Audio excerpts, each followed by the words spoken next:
Oh ya mula min. Apane lho Mas? Gorong. Niki mau Mas. Aku neng kolah lho Mas ditunggoni. Gur neng kolah wae bisa. Neng kolah aku ditunggoni lho Mas. Biasane nek neng kolah awakmu bayar to. Aku dibayar. Piro? 100. Kowe ndang neng kolah ndang.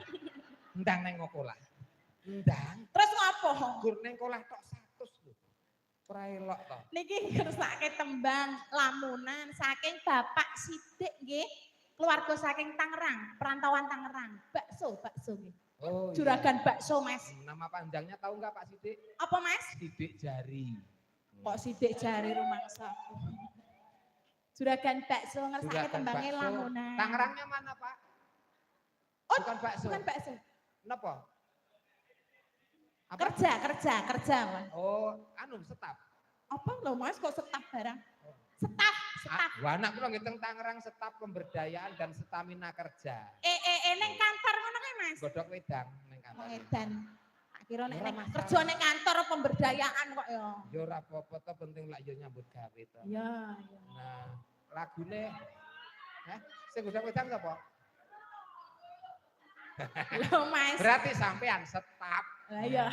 Setap pemberdayaan stamina kerja. Ya gur bagian ning godhok wedang. Siji entuk pahala, loro entuk sangit. Wis. Pahalane kuwi. Ning matur nuwun banget lho Mas, umpamane ora enek piyai sing gelem godhokne wedang awak dhewe kabeh iki ngelak lho sakmene iki. Tenan. Coba. Ning kene turah-turah panganan apa wae to. Nah, umpamane ngantek tuku es teh jumbo ya 5.000. Sak gelas lah nek diitung pira wis lumayan banget. Matur sembah nuwun ngersake tembang napa Mas? Iya. Mbak ya kenapa? Wong wedok ki 2026 ki kaya cebret kae. Agresif ngono kae. Podang kene gelem Mas, Mas setape sembodo. Lho. Godhok wedang iki kaya ngene iki. Pak Mulyono mosok ora wani to, Pak? Ora bret sabret.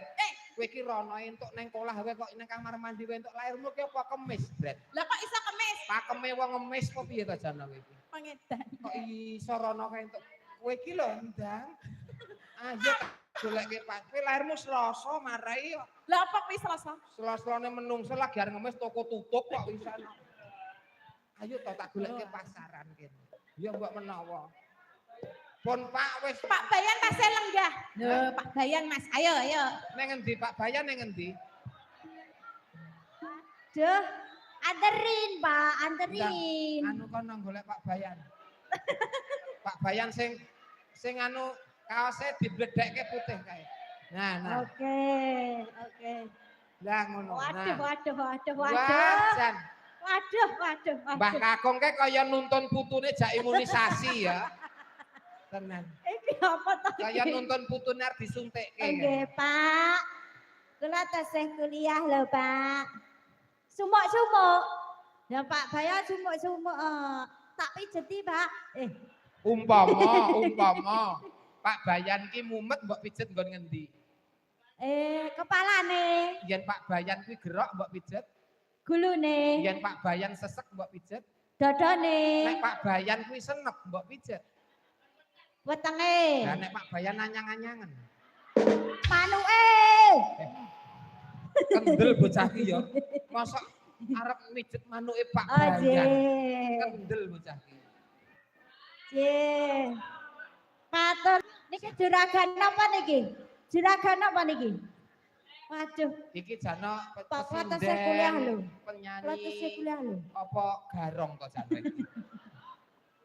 Nyuwun sangu, Pak. Wis. Masyaallah. Matur sembah nuwun. Lagune kesayangan. Oh nggih siap. Sinten melih? Nduk, kene Lah.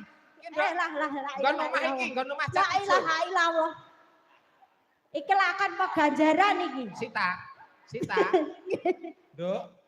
Neng nggon omah ijo nek ora nek mlebu metu nggawa TV, Nduk. Pak, Mas Apik sing bagus dhewe. Kula nyuwun sangune. Lah kok tasih kuliah lho. Nduk. Nek karo kuwi ngati-ati, Nduk. Isi. Ngati-ati, Nduk, nek karo kuwi, Nduk. Lah napa? Nah, Pak Ganjar no. Oh, rambutnya persis sih. Putih-putih. Sebut merek. Wah.